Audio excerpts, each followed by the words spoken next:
If you would open up to Genesis chapter 25. Genesis chapter 25. I don't know about you, this was kind of one of those chapters a long time ago that whenever I first started reading through it, I thought, well, I had no idea. Typically, whenever you pose the question, I won't embarrass you, how many sons did Abraham have? Probably the typical response is he had Ishmael and he had Isaac. And real quickly you're going to understand you only know about 25% of his sons in those two sons. They're also going to realize something else to go with this, that not only are there 6 more sons other than Ishmael and Isaac, there's also going to be another wife. Now, if you think about the time frame that we've looked at through the book of Genesis with Abraham, it talks about that actually later on in Genesis 25, referring back to chapter 24, that whenever Isaac gets married to Rebekah, Isaac is 40 years old. And of course, Abraham is always 100 years ahead of Isaac. So if you assume these things are in chronological order, that means that Abraham is about 140 years old whenever his son marries Rebekah. It also means when you start chapter 25, he's probably at least 140 in this moment. Now, that may become something far more important to you here in a minute. Genesis chapter 25, look at verse 1. Now Abraham took another wife, whose name was Keturah. She bore to him Zimran and Jokshan and Medan and Midian and Ishbak and Shua. Now, here's what I find to be quite peculiar. He takes another wife, and then to have 6 more sons by Keturah. As part of this, you can walk out on this plank with me a little ways if you want to. Assuming that Keturah is less than 90 years old whenever they get married, and I'm going to say less than 90 because if she's 90 years or older whenever they get married and have 6 sons, what does that say about Sarah's ability to have Isaac at the age of 90? Well, that's no big deal. Now, I want you to think about this for half a moment. Let's just assume she's less than 90. Let's be generous. Let's say that she's 80. Well, that means if Abraham's 140, and assuming that she's really young at 80, that means there's 60 years difference. I don't know how you think about people whenever they get married. Some people go, well, a couple years isn't that bad. 10 years, oh, well, okay, all right. That can be different strokes for different folks. Then you go 20 years, 30 years, 40 years, 50 years. Think about the kind of things that you might be thinking if you saw someone who was 50 or 60 years younger marrying someone who's 50 or 60 years older. What would some of your first words be? Just be honest with me. Rick says good for you.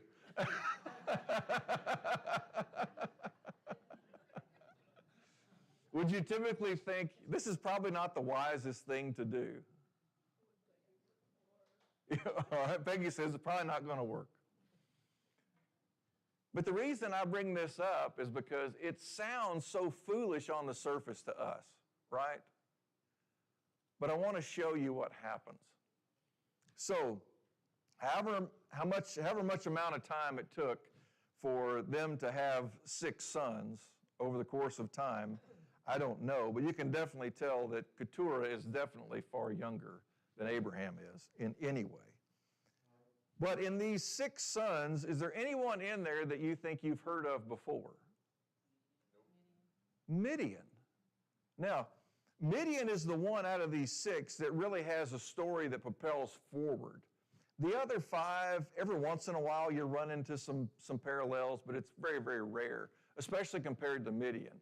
And I want to show you how God used what is going on here with Abraham and Keturah in having a son by the name of Midian, of what this is going to turn into in the years to come. Now, when you start thinking in terms of the Midianites, I want you to turn over to Genesis chapter 37. Genesis 37.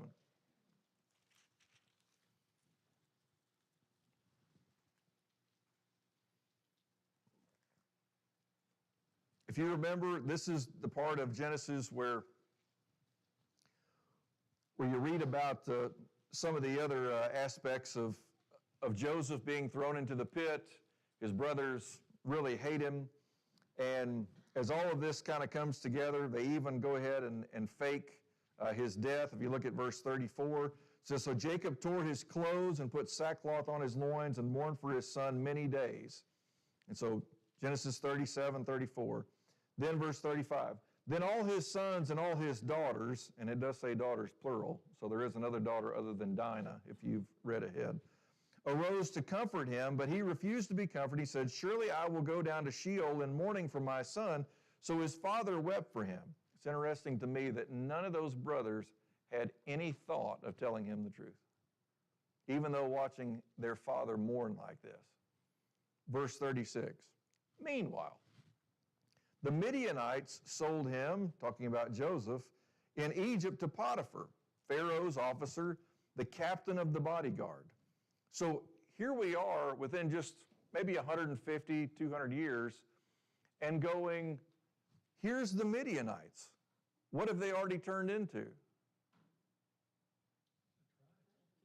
A group of people, and as they're going around, it talks about them earlier on in the chapter about there's this caravan, and they're going through, and they're selling all kinds of things. That's the Ishmaelites back in verse 25 here. And then you come to this point and they go, meanwhile, the Midianites sold him in Egypt. So they come down. If you look at verse 28 in Genesis 37, it says, "Then some Midianite traders passed by, so they pulled him up and lifted Joseph out of the pit and sold him to the Ishmaelites for 20 shekels of silver. Thus they brought Joseph into Egypt." And you realize, here's these Midianites. They're a bunch of kind of nomadic traders, and they're even willing to buy up people. And so they buy up Joseph, and then they take him down to Egypt. Now, in doing all these things, of course, you know what's going on in the hearts of his brothers. They're just so glad to see Joseph gone. And they don't care that their father's crying his eyes out and going to mourn all the way till he dies. But through all of these things working together, I want you to see what Joseph realizes through this. Look at Genesis chapter 50. I want you to see how God's using these Midianites. Genesis chapter 50, look down at verse 20.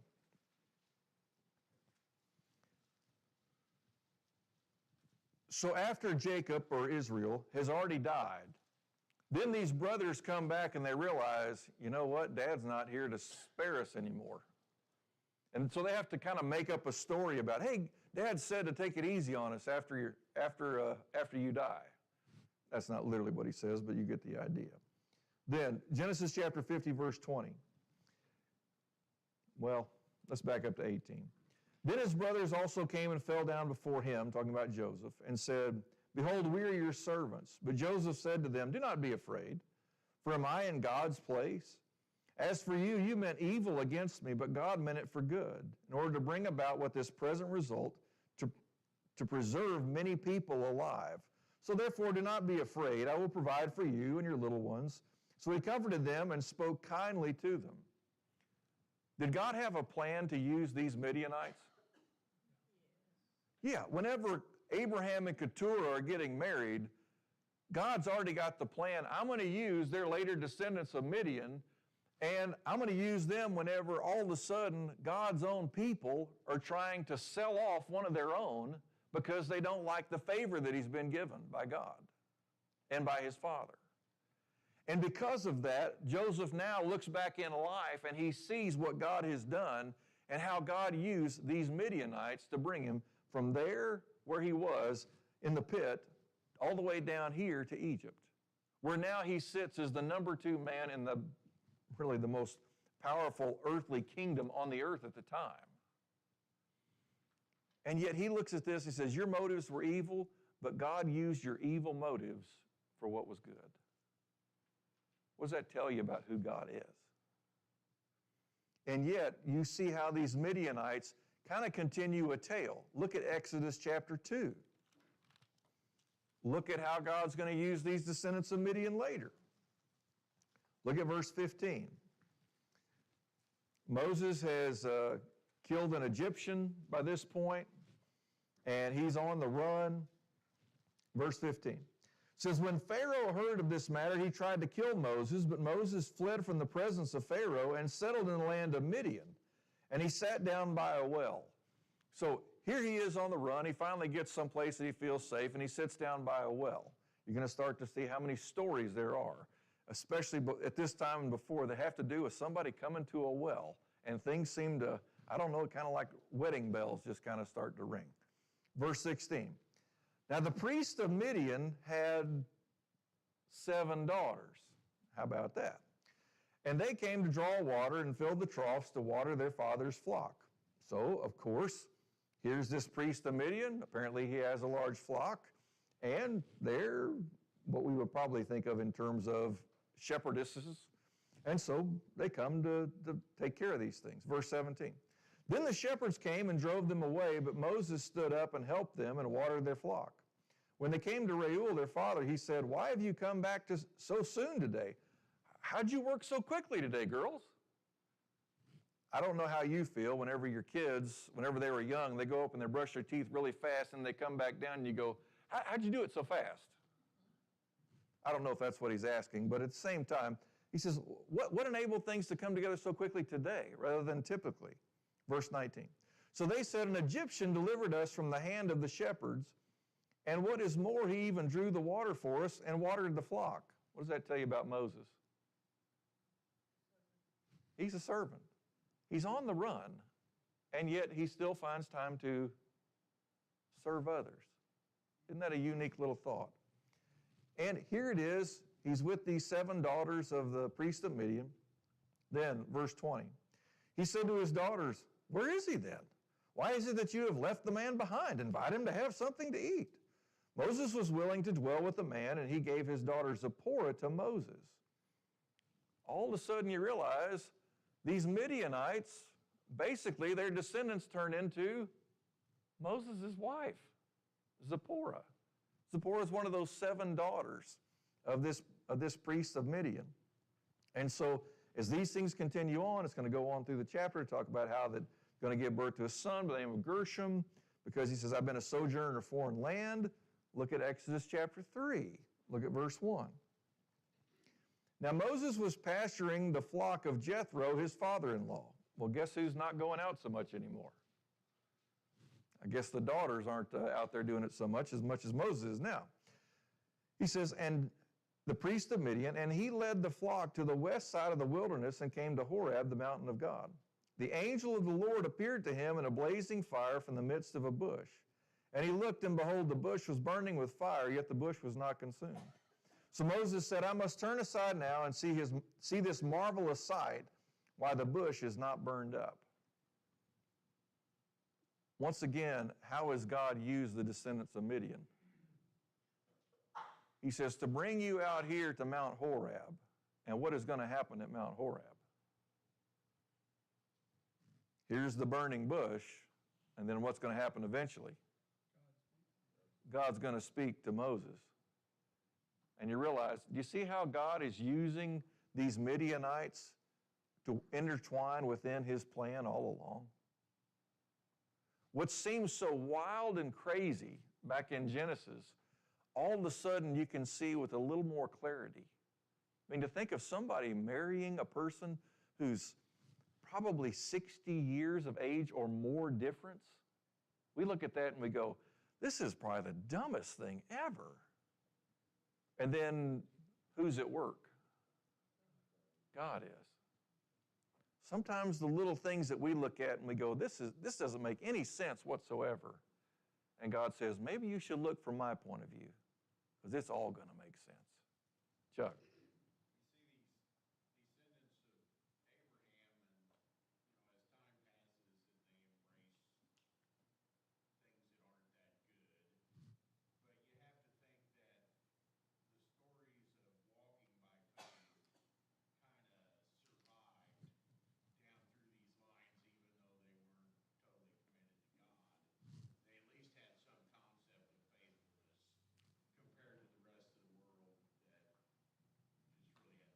Right, had really fallen off. And you think about, here's Jethro as a priest. If you remember later on, Moses is going to get overwhelmed with all these people who have things they want to be heard or judged. It's Jethro who's going to say, you need some help in this. And he's going to give him sound wisdom, and God's going to say, you need to listen to your father-in-law. So you realize, like Chuck's bringing out, Jethro hasn't left God altogether. He's still got some faithfulness inside of him. And so what he brings and offers to Moses is coming also from a spiritual side. So you start to notice how God's going to use the Midianites. There's other stories we could look at in the book of Numbers. There's one there's a couple of stories of the Midianites that are not positive like this. There's a time where there's one of the men of Israel and a woman who's a Midianite, who's a foreigner. They come together at the tabernacle in an intimate way. And Phinehas, who is the high priest's son, comes and runs them both through with a spear, and it's righteous that he does it. And you realize, and there's a plague that kills 24,000 people. And because of what Phinehas does, it basically brings about a resolution to that. There are other stories that come along later. The last battle that Moses is going to be in before he dies is against the Midianites. And they're going to slay them, and they take them down. And there's tens of thousands of people who die. When you get over to the book of Judges, then you're going to see the Midianites in a different way when you come to the story of Gideon. Because in Gideon, in Judges 6 and 7, he's going to be fighting against the Midianites because they're going to take up in ways to want to control the people of God. And you realize the Midianites aren't always good allies. Things change over time. And you are dealing with several hundred years down the line when you get to Judges. So just kind of keep that in mind. Now, come back to Genesis chapter 25. So I kind of want you to be able to kind of look into the future and see how God's going to use these Midianites and the descendants of Midian. So here's this great gap in time in years for Abraham and Keturah. 6 sons, then verse 3. Jokshan became the father of Sheba and Dedan, and the sons of Dedan, be careful this one, Ashiram, and Letushim and Lumim. Verse 4, the sons of Midian were Ephah and Epher and Hanok and Abidah and Eldah. All these were the sons of Keturah. So and when it says all these are the sons of Keturah, it's talking about this whole section, specifically about verse 2. Then, verse 5. Now Abraham gave all that he had to Isaac, but to the sons of his concubines Abraham gave gifts while he was still living, and sent them away from his son Isaac eastward to the land of the east. So here's how Abraham handles all these things. Abraham's a very wealthy man. If you remember even earlier on, whenever Lot and Abram can't even dwell in the same land because their flocks are so big that their herdsmen are fighting over wells and over lands and things.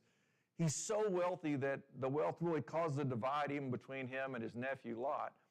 And so now he has all these things, and he's going to leave everything to his son Isaac.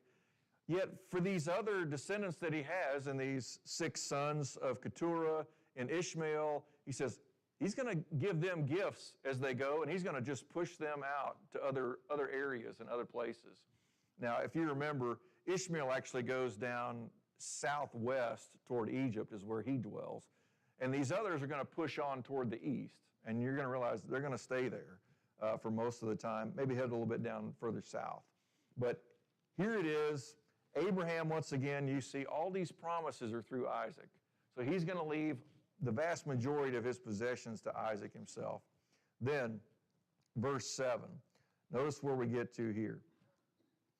These are all the years of Abraham's life that he lived, 175 years. So we know that he is married somewhere less than 35 years to Keturah.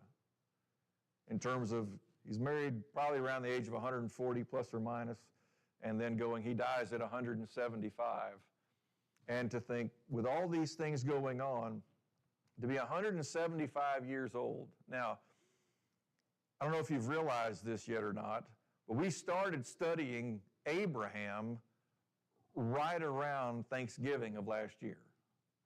We've been studying about Abraham all through December, January, February, March, and now into April. We have spent basically 100 years with Abraham. In Genesis chapter 11 at the end is whenever it first brings him onto the scene, and along with his two brothers and half-sister named Sarah, or Sarai. And then in chapter 12, it actually, for the first time, gives you his age.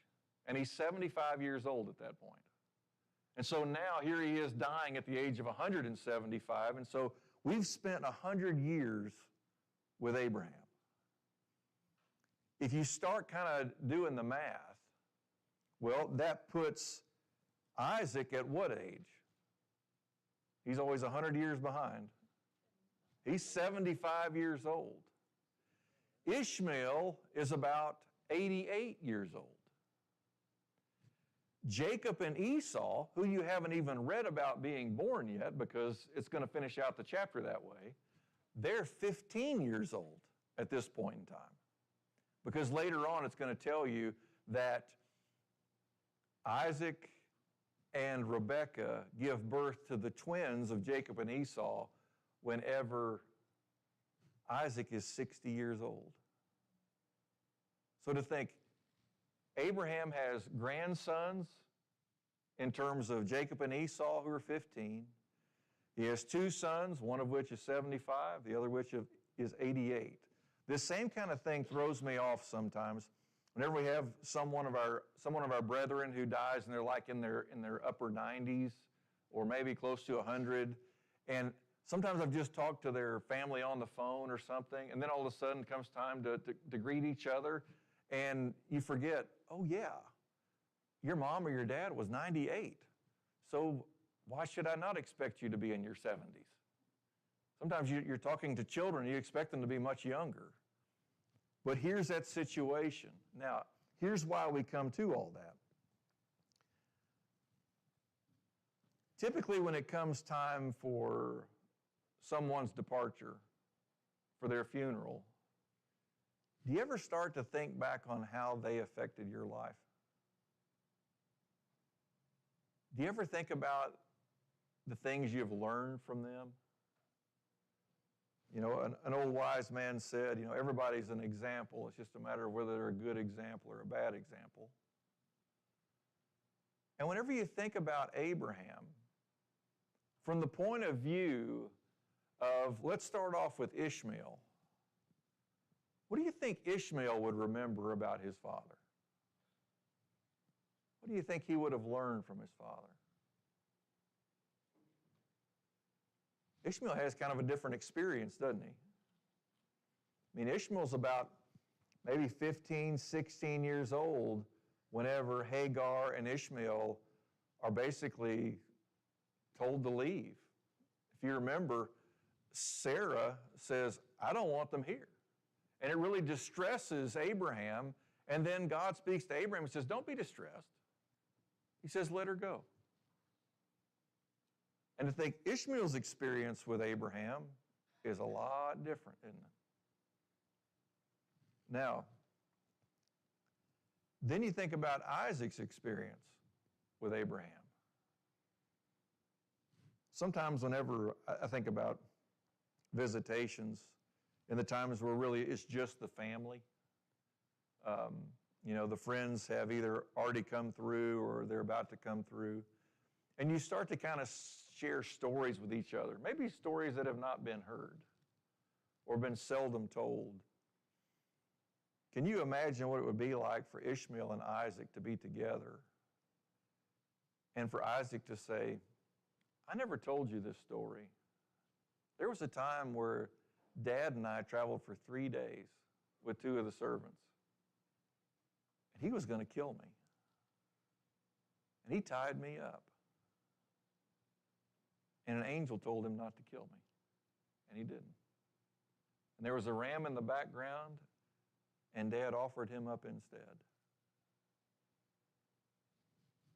You realize some of these things get shared kind of in a different way whenever someone that you love passes away. For these 6 sons of Keturah, they have definitely a different experience. You think about for the grandchildren in Jacob and Esau, they're 15 years old. To realize Abraham's 160 years old when they're born. And yet, look at the way that Abraham's described in verse 8. It says, Abraham breathed his last and died in a ripe old age, an old man and satisfied with life, and he was gathered to his people. Now, it uses kind of this phrase that we're very familiar with. Abraham breathed his last. Who do you think of whenever you hear that kind of phrase? You think of Jesus, don't you? It's exactly the way it's talked about it in the Gospels of Mark and Luke. Really, that phrase is not that popular of a phrase. It's used more times in the book of Genesis than it's used throughout all the rest of the Bible. And here's why. It's used when Abraham dies. It's used when Ishmael dies. It's used when Isaac dies. It's used when Jacob dies. And all 4 of those happen in the book of Genesis. There's the couple of times it's mentioned in the gospel accounts with Jesus. And then there's only 2 other times that phrase is used later on after Jesus. And you don't want to be part of that group because it's Ananias and Sapphira whenever they get destroyed. And so you realize how personal of a detail that is. If you've been in somebody's presence, whether it's a loved one or a friend, whenever they have passed away, and you were there around the bed, and they take their last breath in, and then they don't take another one, you realize how personal of a story this is. It's not just a colloquial phrase that they used all throughout the Old Testament. It's a very personal touch. So when he says, Abraham breathed his last and died in a ripe old age, did you know that was a promise that God had given to Abraham? I want you to look back early in the book of Genesis.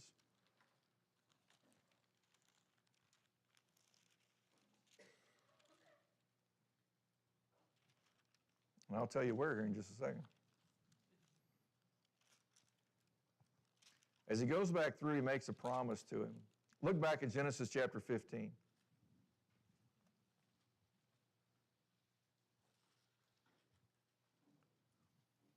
Genesis 15:15.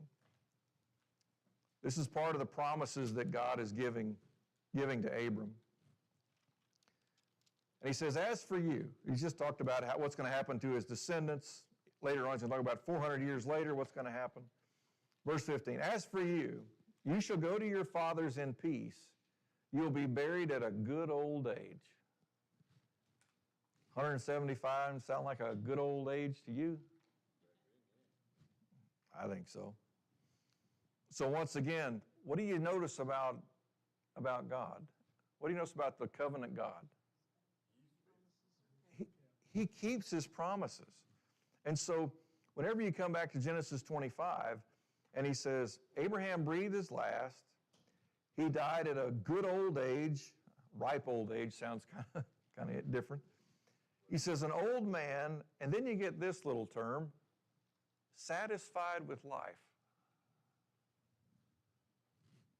What age do you think you have to get to before you're satisfied with life?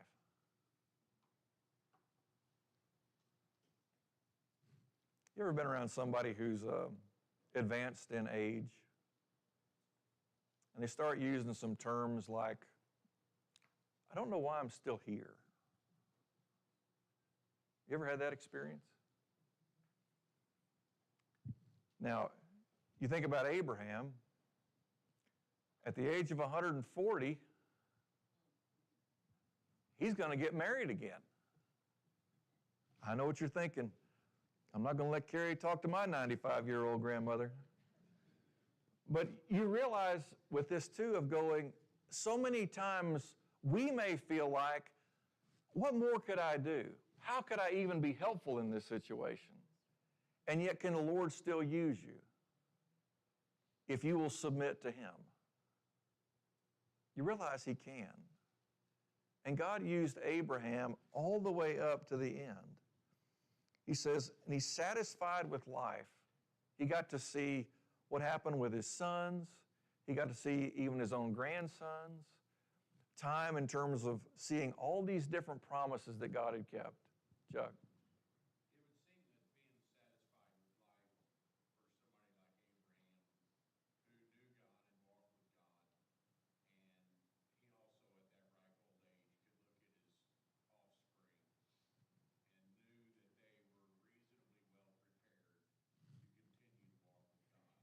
Right. They had been trained in faith.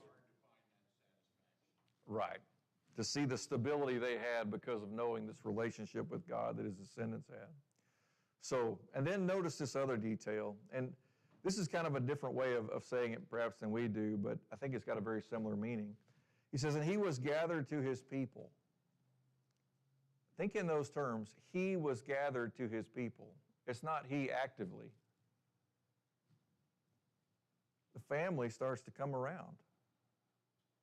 That's very similar to what we do, isn't it? Loved one passes away, and the family gathers. He says, he, being carried, he says, gathered to his people. Then, if you notice through all this, here's kind of that moment where I want you to tell me. As we've spent these last 4 or 5 months looking at the life of Abraham, looking at the ups and the downs, because there are positives and negatives, aren't there? What specifically has your faith gained from the life of Abraham? And I've left a few minutes here because I want to hear what you say. In all this time that we've been studying through Genesis, specifically about the life of Abraham, what little nuggets have really made an impact on you that have changed or affected you?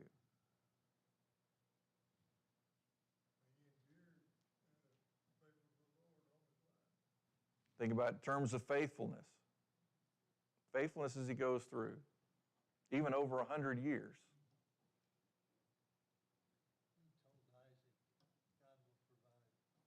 On Mount Moriah, where he tells his own son, he says, God will provide. It doesn't look like there's any way for this to work, but God will provide. And what was Abraham already thinking of? God's going to raise him up from the dead. And I'm going to be faithful. I'm going to watch God be faithful. What else? God's working on my behalf even when I'm not aware of it, in ways that are unbeknownst to me. What else?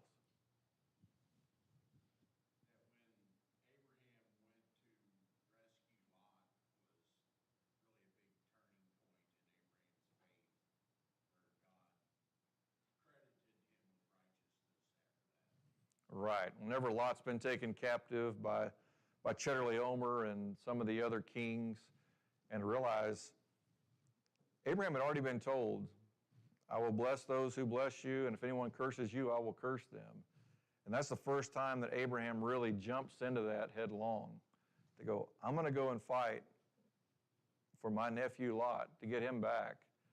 And they basically go all the way down the east side of the Jordan River, clean house, come around the bottom of the Dead Sea, and then work their way back up north, and then make a big U across all the land of Canaan, which God had already told him, go look north, south, east, and west. He says it's all going to be given to your descendants. And whenever he takes God at his word, that's where you see Abraham make a big change, because he's going to walk by faith in the promises that God's given. What else sticks out to you? Promises made, promises kept. Perhaps one of the biggest aspects, because from our point of view, what do we see in that? You know that if God made you a promise in Jesus, what do you have reassurance of? It is going to happen. Angie.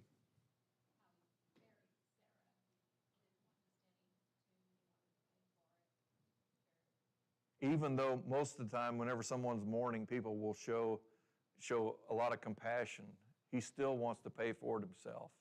And really, it sets up a place not only for Sarah, but we'll see through the end of the book of Genesis, we're going to be going back to Machpelah over and over, and we're about to go there right now.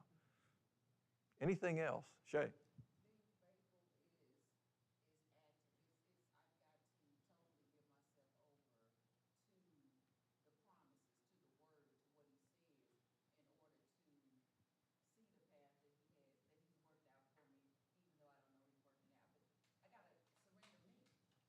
Right. And you think in terms of going, I've got to be faithful in all of my life to respond to what he desires. And then you'll see, look at what he's doing. Sometimes it actually gets uncovered as you go. Anything else?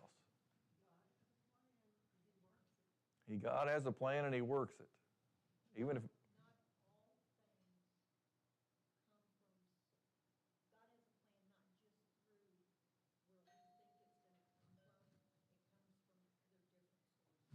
sometimes it comes from odd places, and he still does. Lynn.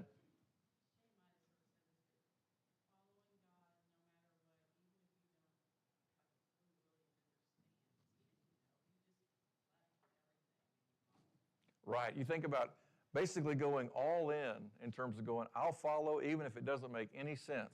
I'm still going to do and respond out of faith to him. And so you see how these things go through and the impact that Abraham's life has on us. At the same time, we see what happens when he doesn't respond to those promises.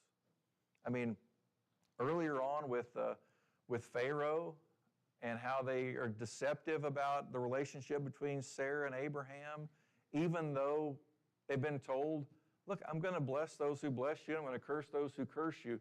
They're not quite ready to step out into that yet. And so they become deceptive. But God still takes care of them as they grow. Later on, before Abimelech, even though God said, I'm your shield, they're not ready to step out in that. And you realize sometimes faith can be so strong in some aspects of our life and yet be so fragile and weak in other aspects. And to go, here's the Lord saying, and I'm going to work on the weakness side too. I'm not just going to strengthen your strengths, I'm going to work on the weaknesses. Because what really needs more attention? It's the weaknesses, isn't it? So, you see these things come together. Look at how this continues. Verse 9. Genesis 25, verse 9. Then his sons, Isaac and Ishmael, buried him in the cave of Machpelah, in the field of Ephron, the son of Zohar, the Hittite, facing Mamre. The field which Abraham purchased from the sons of Heth, there Abraham was buried with Sarah his wife. What in those two verses really hits you? Anything? Still recognize Sarah as his wife? Isaac and Ishmael are working together. They're not at odds with each other. Isn't that something? Now, out of all these things, and you might think, well, they live different ways away, different things. In whatever way they worked in communication, they're both aware of what has happened to Abraham. It almost gives you the wonderment of going, I wonder if Ishmael is actually around whenever he dies. We don't know. But you realize here they both are working together at this time. And this is where I wonder, and the Bible's not there to answer all of our questions in terms of the frivolous things we think of. but going, what a time for Ishmael and Isaac to be together. Ishmael, whether he has all of his 12 sons yet, I don't know. The chronology is really not laid out, but he's going to have 12 sons. Here's Isaac, who does already have his 2 sons. In terms of Jacob and Esau, have already been born. They're 15 years old. And for this group to go back, and remember that Machpelah is not just right around the corner.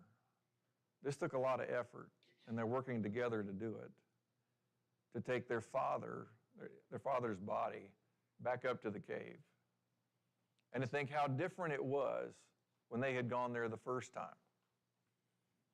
Do you realize how long it had been? If you remember, it talked about Sarah died when she was 127, which means that Abraham was 137. And now he's 175. So it'd been 38 years, right? How much changes in your life when you let 38 years pass? A lot of things change, don't they? And you realize, here's that time. They know where their mother's buried, or at least Sarah's buried. I know Hagar is Ishmael's mother. But now to go back together just for their father. And out of all the lessons that they have learned, the things that you mentioned are exactly what they had to have learned. God keeps His promises. Are we going to be faithful to Him? And notice He keeps all of His promises. Will we walk in faith or not? He can do things with us we never imagined. And sure enough, that's what you see. Then real quickly, verse 11. It says, it came about after the death of Abraham that God blessed his son Isaac. And Isaac lived by Beer-lahai-roi. And I hope you remember that place because it means something to Ishmael. And we'll come back to that hopefully